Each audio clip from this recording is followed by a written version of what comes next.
to our YouTube channel. So, push training tayo today. Start natin yung incline dumbbell presses. So, in-incline ko siya pero hindi siya ganun ka-incline. So, mataas lang ng konti sa flat dumbbell press. So, para ma-hit natin yung chest natin na mas maayos. So, gagawa lang tayo dito na 3 sets of 10 repetitions. So, actually, pang third set na natin, guys. So, pansin nyo, guys, every time mag-training ako, lagi lang tempo, technique. So, in the past few years, syempre, pinag-aralan ko yung pinaka-best way talaga para sa akin, para mas ma-isolate ko yung muscle ko ng malesen yung injury natin. So, every time nag-exercise talaga ako, kahit sobrang gaan lang, kinokontrol ko talaga siya. Kinokontrol yung tempo ng tama para ma-maximize natin yung weight na binubuhat natin. So, yun yung take ko doon. So, magkakaiba tayo. Kung yung tempo nyo, ganun pa rin. Kung nag-work sa inyo yun na hindi nyo binibilang yung eccentric tsaka concentric portion, okay lang din naman yun. Pero ito yung best way para sa akin. Para every time na nag-gym ako, na ma-maximize ko yung weight na binubuhat ko, guys. Nag-feel ko siya ng tama, nagagawa ko ng maayos.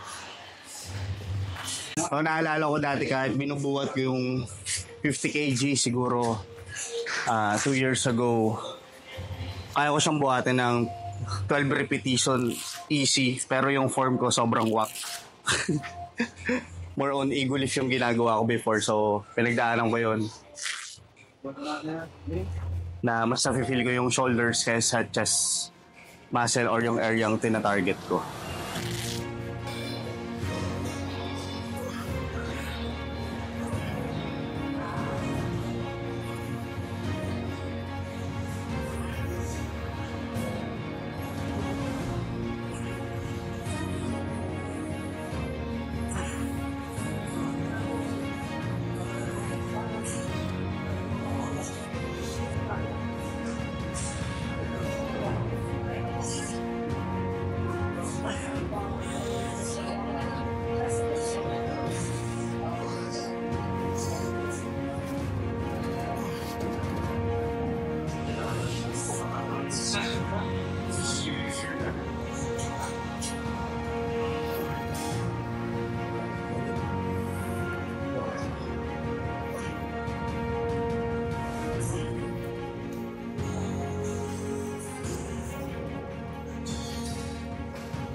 So ito yung last movements natin para sa chest exercise, and after neto, proceed tayo sa seated dumbbell or machine press. Alright, so gagawa lang tayo dito sa last set natin ng 3 sets of 10 to 12 repetition. Alright, so syempre, stay hydrated guys. Okay guys, so ito yung first movement natin sa shoulder. So sabay natin yung mga, syempre, yung mga kapatid natin sa Quezon, Vitas Gym. Introduce, pangalan. Angelo. Number 1. Oliver. So, IG account. Baka may IG kayo. Underscore Angelo Suarez. Ay, si kapatid ko, kapatid. Oli Molly. Ba, solid ng mga IG nila. So, bakit yung bakit nyo nailigan mag-workout, kapatid? Dati lang eh. Mag-lose weight lang. Magkaroon ng abs. Usual reason. Hanggang sa nakulod na natin si Master King, ayan, sila Coach Q, sila Ming, sila palangin na. Alam mo bakit gusto mong magka-abs, no? Oo. Yun naman yung pero before eh. Pero syempre, kapag kumakagal, nagmamasyong. Oo. Syempre, health is wealth, ika nga eh. Basta lang yung gumanda yung katawan niya. O, saka si Angelo, siya nagbabike. Kung may ka magbike, kapatid, no? Before. Cyclist talaga, cycling. Tapos, ngayon, na lang, for longevity. Buhay. Bonus na lang yung gumanda yung katawan. Si Oliver naman, tanong naman natin si Oliver kung ano. Fun kasi yung parang Lifestyle. lifestyle lang actually. Maraming influencer na sila Coach Junior, sila Ken, or yung mga So yun lang, makikiligan lang dahil sa mga tropa actually. Before, parang binibiro lang buhat-buhat hanggang sa may progress tayo na nakita sa sarili natin. Yes, tuloy-tuloy na Tuloy-tuloy. May mga plano ba kayo mag-compete ka ba din? Plano. Nung napanood ko si Coach Ken, sila Coach Mado, gitong ko na sana siguro by 2025, 26. So, Makapag-prep, no? Sumampa. Sana wala rin. Wala ka pa din. Oo naman. Lahat naman nagsisimula sa sa pangarap eh. So, kailangan lang natin kilusan para makuha natin yon. So, dapat magkaroon tayo lagi ng goal. Papapit-test man yan or sa ibang bagay natin gagawin. Make sure na gagawin talaga natin siya ng 100%. So, yun nga, hindi naman tayo lagi motivated, pero ang kailangan natin lagi is yung discipline. Yung disiplina kasi magdadala sa atin sa mga lugar na or plano natin na gustong puntahan. So, tingin ko kapatid dami ko nang sinabi. So, sabay lang ako sa kanila. Chinismis ko lang sila saglit para makasingi tayo.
Last exercise na tayo guys ng push day. Gumawa na tayo ngayon ng isang shoulders, then isang tricep movement. So, yung shoulders, yung shoulder press kanina.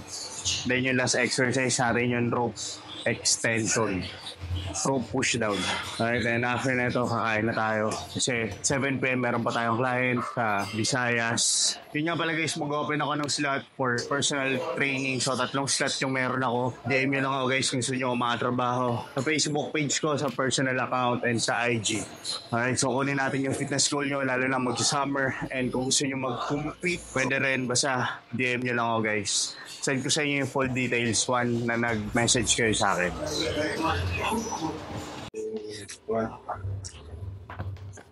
Post training natin. 4 grams ng white rice, 6 ounces ng chicken manok.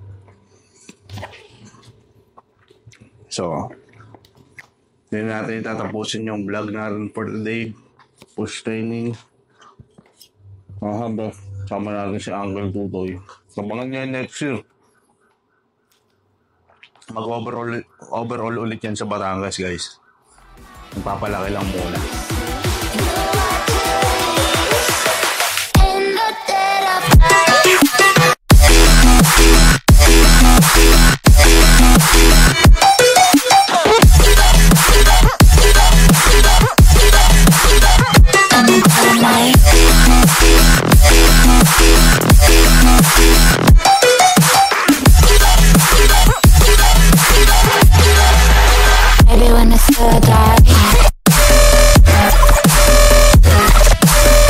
It's an eye for eye. Every energy around in the dead of night.